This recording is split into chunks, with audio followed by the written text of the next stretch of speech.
Vampires, boy, been doing some crazy shit. Erzsébet Báthory, the Hungarian serial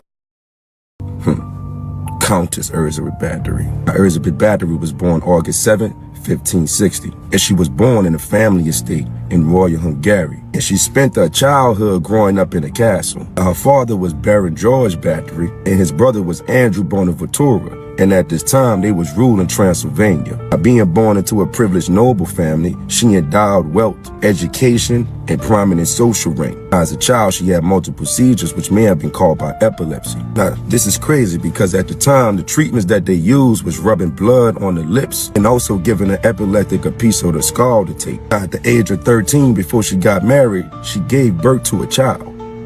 Now, they say as a child, she displayed tendencies of being a psychopath. And they said she displayed a lot of acts of cruelty and was always enraged. Elizabeth was surrounded by bloodthirsty relations, and she witnessed acts of torture and public executions because of her family estate. I told you, they was royal and they was running Transylvania. At the time, peasants and servants were seen as less than human. After she gave birth, she was punished because of it. So they sent her away to go live with some nuns in order to repent her ways, because they said she was too wild. 1575, she married a man named Count Ferenczy, and he was a member of another powerful Hungarian family.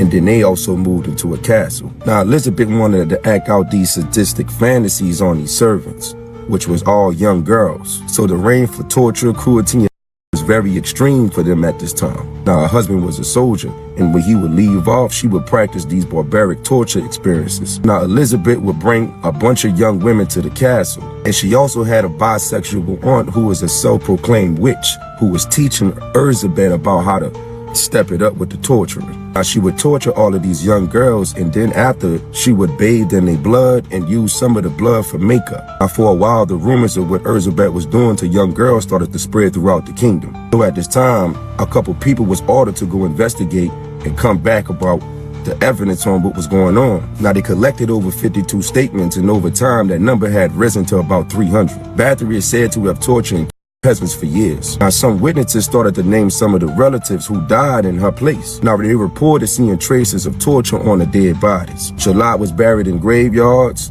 and a lot was in unmarked locations.